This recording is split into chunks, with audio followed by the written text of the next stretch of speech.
సర్వశిక్ష అభియాన్ ఉద్యోగుల నిరవధిక సమ్మె 14 రోజుకు చేరుకుంది. వినూత్న రీతిలో ఉరివేసుకుంటున్నట్లు ఉద్యోగులు నిరసన తెలిపారు. జగన్ నవరత్న పథకాలన్నీ తమ ద్వారానే అమలవుతున్నాయని, తమ న్యాయమైన డిమాండ్లను పరిష్కరించాలని డిమాండ్ చేస్తున్నారు. కాంట్రాక్ట్ అవుట్సోర్సింగ్, పార్ట్ టైం ఉద్యోగులను రెగ్యులర్ చేయాలని, ఉద్యోగ భద్రత కల్పించాలని డిమాండ్ చేశారు.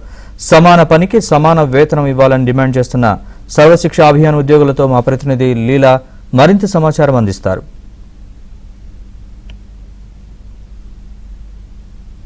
ఏపీ సమగ్ర శిక్షణ అభియాన్ కార్మికులు ఉద్యోగులందరూ కూడా పెద్ద ఎత్తున ఈ రోజు ఉద్యమాలను కొనసాగిస్తున్నారు.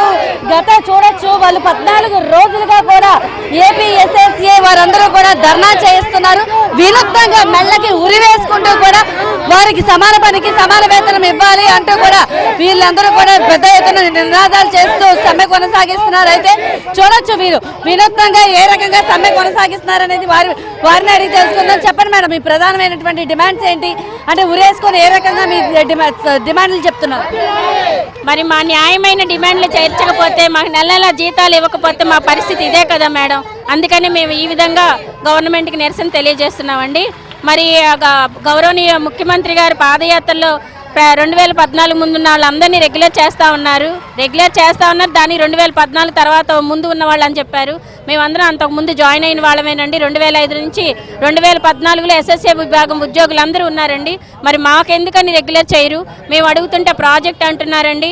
మరి మాది సొసైటీ కింద అవుతుందండి. దయచేసి గౌరవనీయులు సీఎం గారు గమనించాలని కోరుతున్నామండి. సార్ చెప్పండి, మీ ప్రధానమైన సమస్యల్ని ప్రభుత్వం దృష్టికి తీసుకెళ్తున్నారు.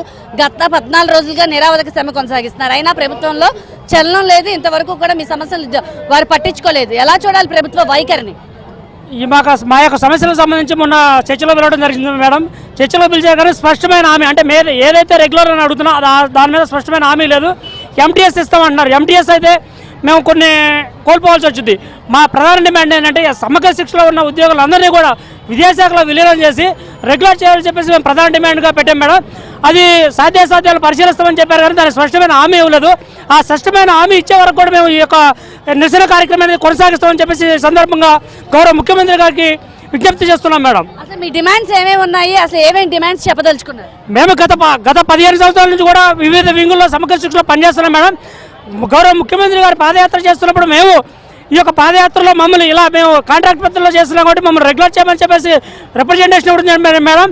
ఆ సందర్భంలో గౌరవ ముఖ్యమంత్రి గారు మేము అధికారం రావడం ద్వారా మీకు కంపల్సరీగా రెగ్యులర్ చేస్తామని చెప్పేసి హామీ ఇచ్చారు మేడం. ఆ హామీని మేము నెరవేర్చమని మేము ఇచ్చేస్తున్నాం మేడం. అయితే సమగ్ర శిక్షణకి సంబంధించి ఇందులో మీరు చేసే ఎంప్లాయీస్ అందరూ కూడా ఏవే వింగ్స్కిల్లో వర్క్ చేస్తూ ఉంటారు? మీ నుంచి ప్రభుత్వానికి ఎలాంటి సేవలు వస్తాయి? సమగ్ర శిక్షకు సంబంధించి గవర్నమెంట్ ఏదైతే ప్రతిష్టాత్మకంగా తీసుకున్న కార్యక్రమం ఉందో, అమ్మఒడి కానీ, నాడు నేడు కానీ, జగనన్న విద్యాకారం కానీ, జగనన్న గౌరవముద్ద కానీ, ఇలా ప్రతి కార్యక్రమం కూడా నవరత్నాలు, విద్యాశాఖలో ఉన్న నవరత్నాలను కూడా గవర్నమెంట్ ఫీల్డ్ లెవెల్లో మేమే మేడం ఇంప్లిమెంట్ చేసేది.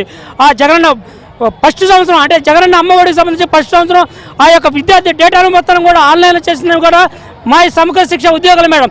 ఈరోజు ఈ కార్యక్రమాలు విద్యాశాఖలో అమలు జరుగుతున్న ప్రతి కార్యక్రమం కూడా ప్రతిష్టాత్మకంగా అమలు జరుగుతున్న ఒక ఉన్నతమైన పేరుగా వదులున్నాయి. అంటే అవి పూర్తిగా మా కృషి మేడం. మేము ఇలా కృషి చేస్తున్నాం కాబట్టి మా యొక్క డిమాండ్లు, మా న్యాయమైన డిమాండ్లు పరిష్కరించి మమ్మల్ని రెగ్యులర్ చేయమని చెప్పేసి మేము ప్రభుత్వాన్ని కోరుతున్నాం మేడం. అయితే చూశారు కదా, సమగ్ర శిక్షణకు సంబంధించినటువంటి వీరందరూ కూడా వారి న్యాయమైన డిమాండ్లు పరిష్కరించాలంటూ కూడా పసిపిల్లలను సైతం కూడా తీసుకొని వచ్చారు. సార్ చెప్పండి, పసిపిల్లలను కూడా తీసుకొని వచ్చి ఈరోజు ఉద్యమానికి తీసుకొచ్చారు. ప్రభుత్వం మొండి వైఖరిని ఏ రకంగా చూడాలి? మ్యామ్, యాక్చువల్ 2019 నుంచి మాకు జీతాలు పెరిగింది లేదు మేడం. మరి ఆ చిన్న జీతాలతో బ్రతకాల్సిన అంటే చాలా కష్టంగా ఉంది. చాలా జీతాలు మరి సిటీలో ఎలా బ్రతకాలో మీకు తెలిసిన విషయం. ఆ వచ్చినటువంటి డబ్బులు కాస్త ఇంటద్దా, కరెంటు బిల్లు సరికి వీటికే సరిపోతుంది. 2000 మాకు 23,000 వస్తుంది మేడం గారు ఇప్పుడు ప్రజెంట్. అంటే మాకు జీతాలు పెరగకపోవడం వల్ల చాలా ఇబ్బందులు పడుతున్నాం మేడం గారు. నెల మాకు సరైనటువంటి జీతాలు ఇన్ టైంకి రాలేకపోవడం వల్ల కూడా ఇప్పుడు ఏదైనా హాస్పిటల్ ఖర్చులు అయినా కానీ, మాకు ఇంటికి సమస్యలు కానీ ఏమన్నా సరే మాకు సరైన టైంకి లేకపోవడం వల్ల అప్పుల పాలవుతున్నాం మేము. సో మేము కోరుకునేది ఏంటంటే మాకు ఇన్ టైంలో మాకు జీతాలు రావాలి, అలాగే మమ్మల్ని రెగ్యులరైజేషన్ చేయాలి, మాకు ప్రభుత్వం భరోసా ఇవ్వాలి.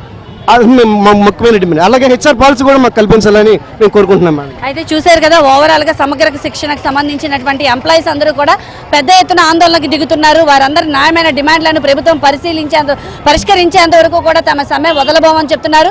వివిధ రూపాల్లో వినూత్నంగా ఇట్లాగే మా నిరసనల్ని, మా ఏవైతే ఉన్నాయో మా డిమాండ్లు అన్నింటినీ కూడా ప్రభుత్వానికి అయితే మాత్రం తీసుకెళ్తూనే ఉంటామని చెప్తున్నారు.